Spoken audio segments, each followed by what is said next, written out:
Hello and welcome to the PLC Curriculum Preview, first 6 weeks for 5th grade ELAR. I'm Felicia Wilkerson, the Elementary ELAR and Social Studies Coordinator. I look forward to working with teachers and instructional leaders throughout the school year. Please feel free to contact and communicate with me for questions and for additional support. Please pause for a moment to review the local assessment blueprints for Unit 1. The district has allowed for 3 days at the beginning of the 6 weeks for beginning of the year procedures. For Unit 1A, there are 7 instructional days, August 28th through September 8th. The assessment will be posted for printing on September 5th and should be assessed on September 9th. For Unit 1B, there are 12 instructional days, September 10th through September 25th. The assessment will be posted for printing on September 24th and should be assessed on the 26th. For Unit 1C, there are 4 instructional days, September 29th through October 2nd. The assessment will be posted on October 1st and should be assessed on October 3rd. As per the local assessment guidelines, teachers are to administer unit assessments within 3 school days upon completion of the unit. Materials teachers will need for this preview are the Unit 1 IFD, organizing instruction using the text standard types, what we will call the content builder, and the PLC for the reading PLC document. For this preview, I will identify curriculum hotspots and provide comprehension instructional strategies that will include close reading using notice and note strategies, anchor questions or text-dependent questions, and some fundamental 5 strategies. I will model and lead you through an analysis of the cognitive complexity, content, and context complexity of the readiness standard. I will provide seed discussion questions for your PLC as a model of how to focus on learning in your PLC. I will model how to complete the content builder and the PLC for the reading PLC for readiness standards 5.6, figure 19D and F. You will analyze the readiness standards on the IFD to gain a deeper understanding of how to use the standards to focus on learning. The seed questions that will drive this curriculum preview PLC will be the 4 essential questions to focus on learning. What do we expect all students to learn? How will we know if they learned it? How will we respond to students who don't learn? And how will we enrich those who do learn? Take a moment to look at the Grade 5 heat map by standard. We will look at the readiness standards for fiction. I will model for you how to analyze data on the heat map. When you're analyzing data, you want to search for meaning. There has been steady improvement in the readiness standards for student expectations for fiction. The level of blooms for this SC is both understanding and analyzing. Now, let's take a look at the figure 19D readiness standards. We see that improvement is needed in 5.6 figure 19D. Students need to gain higher proficiency in making complex inferences. Also, when dual-coded, this is a readiness standard. Therefore, the knowledge and skills statement of 5.6 plus figure 19D is our hotspot. Which one is more complex? That's right, 5.6 with figure 19D because of the different levels of specificity. The level of blooms for this SC is applying, analyzing, and evaluating. Lastly, let's take a look at figure 19F. This is also a hotspot, and we will consider both of these when planning. Now that we have identified our hotspots for Unit 1 as 5.6 with figure 19D and F, let's focus on learning by first studying these texts and pause to discuss the essential question. Please locate figure 19D on your IFD. Please pause the video to allow everyone to turn to their IFD, and you will want to take notes for the next portion of this video. To set a purpose for reading, when we study a standard or a bundle of standards, we read with this question in mind. What do we want our students to learn? To focus on learning, start by studying the standard to answer the first essential question. I will model for you how to thoroughly analyze the depth of knowledge on the IFD for this standard. Figure 19D reads, make inferences about text using textual evidence to support understanding. Now look at the unit level of specificity. The verb is make. This is the cognitive expectation for students. However, we cannot assume the level of blooms exclusively based on this verb. We must also consider the context for the levels of specificity because that can increase the complexity of the inferences students need to make, as well as the knowledge and skills statement of 5.6. The content is what we teach. Here we're teaching inferences about text. The final portion tells us how and in what context students are expected to make inferences. The context adds complexity and specificity to the cognitive expectation. We see that students are expected to learn how to make inferences about structural and literary elements of fiction, sensory language and figurative language used in fiction, and the purpose of the elements and the purpose of the language in sections or specific sentences within fiction. Students are also expected to use textual evidence to support their understanding. Now that we have a clear understanding of Figure 19D, refer to the note in the middle. It says to refer to the specificity of the knowledge and skill statements for each literary genre for additional information on inferring in each type of literary text. Let's read the knowledge and skill statement for 5.6 as instructed by the IFD. Students understand, make inferences, and draw conclusions about the structure and elements of fiction and provide evidence from text to support their understanding. We see the different verbs for the different cognitive levels. The content that we're teaching is the structure and elements of fiction, and the context adds deeper complexity.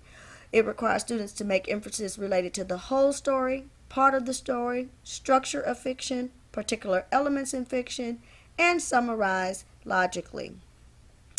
Let's take a look at the STAR questions related to 5.6 Figure 19D on the 2014 STAR test. We see the different levels of questions for the different levels of specificity from the IFD.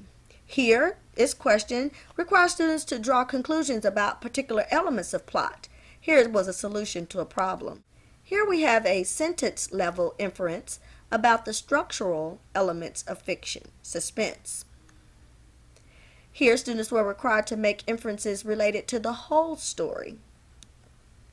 And here is a question where they were required to make inferences related to part of the story from paragraph 13. According to the standards we have studied, what do we want our students to learn? And how will we make it relevant and rigorous for them? Take a moment to clearly answer question 1. This will be the focus statement for student learning. Then collaborate about how you can make the learning relevant and rigorous for students. Focus question number 2. How will we know the students learned? This is what we look for in everyday instruction, the knowing. Do students know conceptually, and can they demonstrate their learning to the depth and complexity of the standard?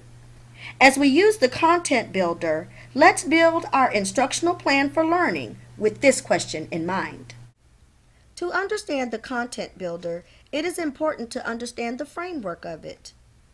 The process standards for ELAR are the Figure 19 standards. The Figure 19 standards that students use to gain access and learn concepts for 5th grade are Figure 19 A, B, and C. The content area concepts are the readiness standards identified. The scaffolds of learning are your supporting standards. These are the skills that students need to understand in order to master the readiness standard. The final process standards are the Figure 19 standards that students can use as ways to demonstrate that they can proficiently apply the concepts and content that was taught. The ways to show standards are Figure 19 D, E, and F. It's time to build an instructional plan that works. For this 6 weeks, I will model how to use the content builder to plan for learning. Begin with your readiness standards indicated by green. I will place 5.6 Figure 19 D and F because this is what we want our students to learn. And now we have very specific information about the types and complexity of those inferences. The process standards that students need to access learning are Figure 19, B, and C. Your supporting standards are your scaffolds that you may want to spiral into your lesson. Lastly, consider the Figure 19 standards that allow students to demonstrate and communicate their learning. Here I chose D and F. Let's revisit focus question number 2. Using what we know about the process standards, we can now compose a response to this essential question. How will we know students have learned? That is, how will we gauge if students know and can demonstrate their learning to the depth and complexity of the standard? Please pause the video to discuss and write your response to this question. Remember that the supporting standards are the scaffolds of learning. They are the prerequisite skills the students may need to begin learning the standard. If students aren't successful at learning the large concepts, or you know they have gaps that you need to attend to, start with what they already know, and if needed, begin interventions with these standards. Take a moment to discuss the following questions and discuss what this might look like on your campus. How will we provide students with additional time and support in a timely, directive, and systematic way when students experience difficulty? The fourth essential question to focus on learning is how do we enrich those who do learn? This question addresses the need to enrich students who are learning and take their thinking to a higher level. Examples are, teachers can differentiate the content and process by varying text to match student reading levels, or differentiate the how by using learning centers to differentiate instruction based on readiness level, or differentiate the why by providing deeper levels of reading by setting more in-depth purposes for reading. As a collaborative team, it is important to begin by aligning your understanding of the standard, that is the verb plus the skill plus the context, in the knowledge and skill statements and the student expectation in order to reach the depth and complexity of each standard. The team should agree on what students must be able to do to demonstrate mastery of the high leverage skill, align understanding of the prerequisite skill or your supporting standards to know where instruction must begin, teach or check for understanding through individual formative assessments frequently to drive future instruction. Teachers collect and review data to make instructional decisions about students and instruction. And teams should use assessment data to make adjustments to instructional plans. The instructional strategy I will share with you today is called Notice and Note Close Reading Strategies. There are 6 signposts for students to notice, discuss, and note. The signposts are contrasts and contradictions, an aha moment, tough questions, words of the wiser, again and again, and a memory moment. Signposts emphasize the text features that reveals the signpost and the question students should consider. This is your text-dependent question, where students make inferences about text using text evidence. The signposts represent what we want students to do as they read. They notice the clues to the signpost, and their anchor questions are the literary element it helps them understand. As you teach each signpost, create an anchor chart for your classroom wall like the one shown here. These anchor charts will serve as great anchor lessons and remind students to always notice and note. To explain the signpost, decide upon an order for teaching the notice and note signpost. Set aside time to teach each signpost, and some can be taught together. Teach each signpost lesson with a text that illustrates the targeted signposts. Use a gradual release model and think about the generalizable language you will use, which students can carry with them to the next text they read. The gradual release model works well with this close reading strategy. You will demonstrate, then turn over part of the task to the class, have them collaborate, and then they will do it on their own. An example of this might be to first explain the signpost and the anchor question. Second, tell students you'll show them how the signpost you are teaching works by sharing a short text. Third, you read aloud to the first occurrence of the signpost you are teaching. Point out that what you saw in the text that caused you to pause is the signpost you're teaching, and remind students that authors use this signpost to give readers information.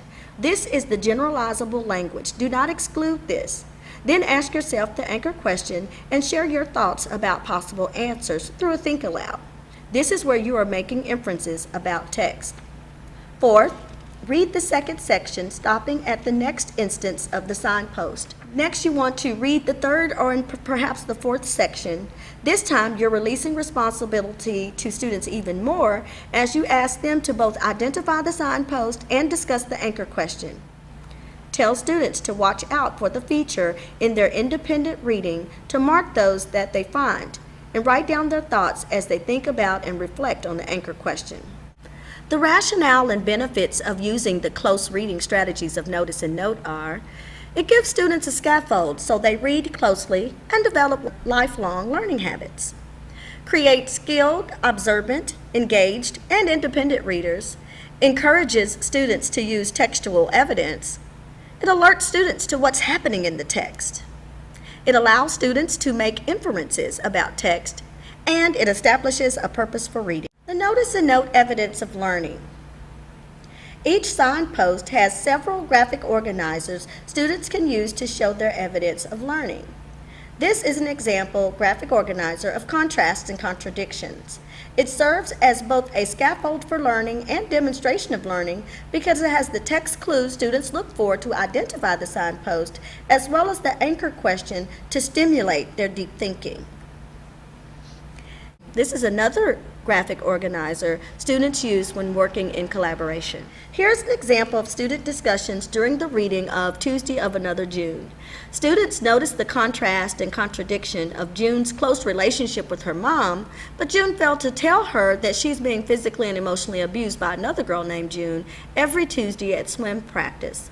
Listen to the students' thinking processes as they responded to the question, why is the character doing that? So you're thinking that's why she's not?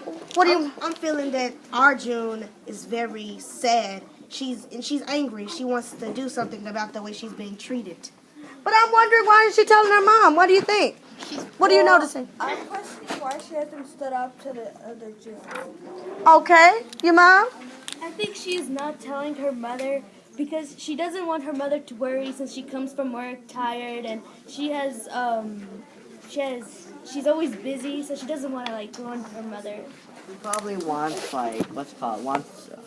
doesn't want her mother to get in this Why not? because she doesn't want her mother to embarrass her for why she's always there. Ah, he She says, is afraid to stand up for herself why? because Well, what did her mama tell her at the beginning? Be good. Well, Don't get in a fight. To me. Run to me. run to me. So do you think that so do you think that her mom has prepared her well to take care of herself? No. Huh? Her mother hasn't taught her how to stand up. She's taught her how to come to her. What does the words, we are two women alone in the world, does that empower June, or does you think that weakens June? How? I'm questioning, her mom sees her every day and stuff, right? And she sees all of that. I wonder if her mom's, if June's lying But to maybe her mom. maybe she's lying to her mom, maybe she's wearing long sleeves, maybe mom is so tired, all she has time to do is come home and cook and go to sleep. Because remember, June is a latchkey kid. Is mom there when she gets there? No. Okay. I'm noticing that not just all the the swim teacher and the mom is noticing, but all the kids too that are there when it's happening. They're not doing anything either. I wonder if June messes with anybody else. No, and then it also says that everybody else started calling her that too. So they're just going, Right. Y'all are making some wonderful observations. Yes. I'm wondering if anybody in the story later on is going to help June when she's getting I appreciate you participating in the PLC curriculum preview. When you plan on implementing the Notice and Note close reading strategies, please invite me, as I would love to see classroom implementation. Or if you would like for me to come in and do a model lesson in your class, I'd love to do that as well. If you have suggestions for future curriculum previews, please submit ideas to the email shown on the screen. Also, I would love to hear from you if you have an instructional strategy that you would like to showcase in upcoming videos.